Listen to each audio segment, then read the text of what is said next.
Jamie Dornan, Dakota Johnson. A scandalous ride around London. Amidst the crowds in Shoreditch, a couple walked through the crowd, but couldn't help but stand out. He wore a brown leather jacket and a baseball cap that hid half his face. She wore a beige Burberry trench coat and sunglasses despite the darkening sky. Jamie Dornan and Dakota Johnson. Like two ghosts who had just stepped out of a movie that no one dared to show. They shouldn't be here, shouldn't be together, and certainly shouldn't be laughing and joking so intimately. Just an hour later, a photo of them holding hands as they entered a Soho underground bar was all over Twitter.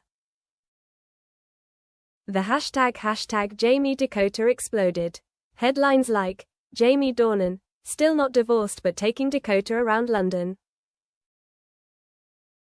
50 Shades comeback. In real life, the media was in a frenzy. London is where secrets are exposed.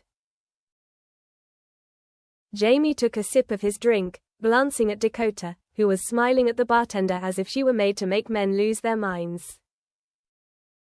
She was always like that, involuntarily charming, absent-mindedly dangerous. Do you think we've been photographed?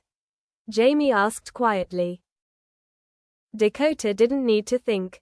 We have. It's all over the internet. Fuck, he muttered. You should be worried, she said, her eyes sharp, and then her lips curled into a smile.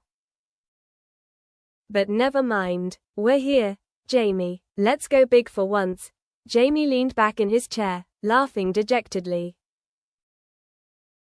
London, this old city, had been his safe haven. Now it was his last secret that had gone up in flames.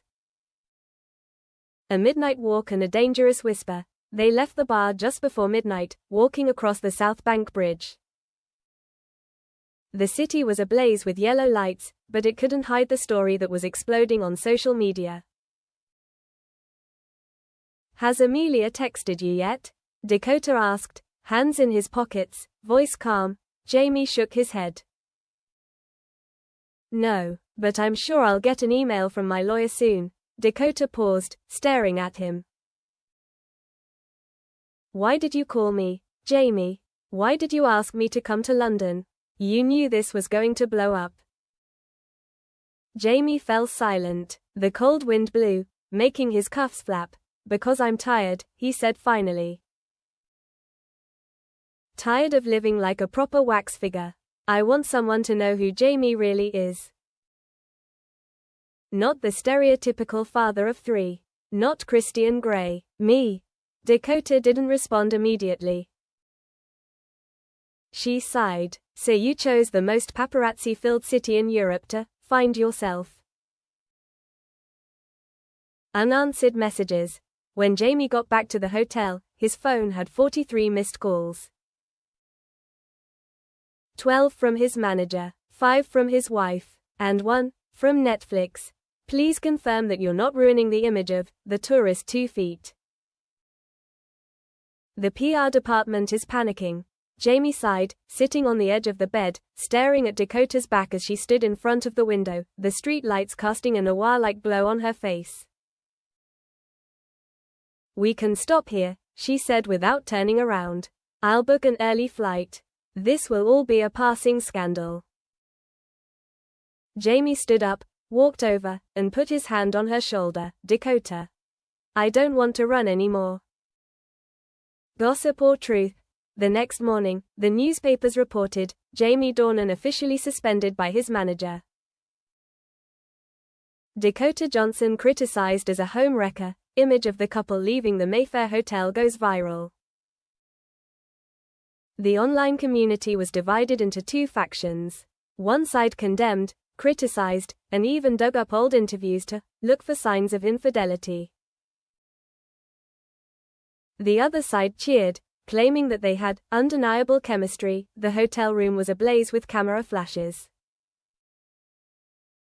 Jamie pulled back the curtains and saw at least 4 cars parked in front of the Mayfair Hotel. Reporters had cameras set up, microphones ready. He sighed. It was sooner than he thought.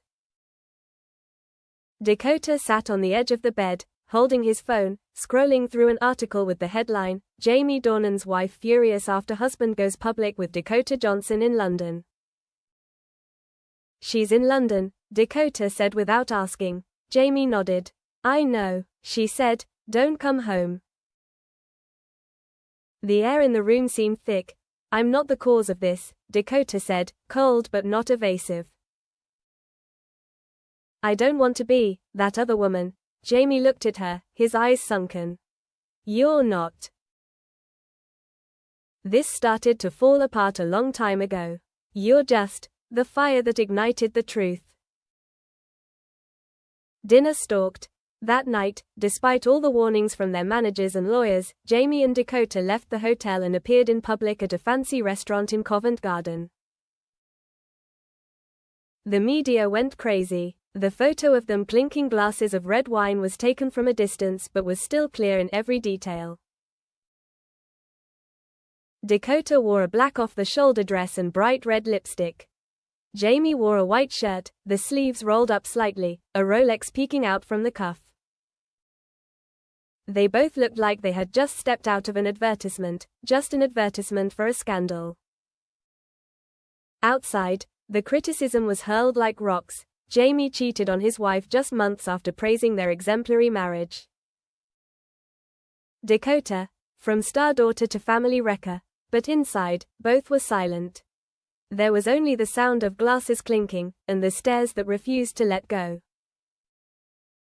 Want to get out of here? Jamie asked. Dakota sneered. It's too late. You've become a headline. A handwritten letter from an ex. When Jamie returned to the hotel, he found an envelope. It was from Amelia, not an email, not a text. A handwritten letter, a thing that is almost extinct in this noisy era.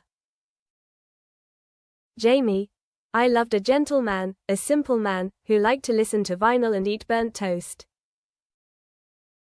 I don't know when he died. Maybe when he flew back to New York without saying anything. Or when he played Christian Grey and never got out. Anyway, I hope that man finds himself again. But not with her. Amelia. Jamie finished reading, folded the letter, put it on the table. Eyes red. Dakota stood still, saying nothing. The last escape. 2 days later, London had no more room for them. At King's Cross, they boarded the early train to Paris. Jamie put on a hat and a mask. Dakota wore a long coat and dark sunglasses. No one smiled. No more recklessness. Are you sure about this? Dakota asked, sitting by the train window, watching the London buildings recede. Jamie took her hand. For the first time, he held it tightly. I've lost everything, he said. And if I don't hold on to the only thing I have left, then I'll have nothing. Dakota said nothing. But she didn't pull away. Winter in Paris. 3 weeks later, they rented a small apartment in the 3rd arrondissement of Paris. No more flashbulbs. No more headlines. No more Jamie the star, or Dakota the independent muse. Just two people slowly learning to live authentically after the scandal. Jamie lost a few movie deals. Dakota was also pulled from a big project. But neither of them complained. They spent their days cycling along the Seine, reading, cooking, and taking pictures with an old film camera. One morning, Jamie wrote on a piece of paper on the refrigerator, "We don't have to be right. Just have no regrets." Dakota watched, but said nothing. But inside he whispered, "We've been all the way to London, to get back to ourselves." Quote,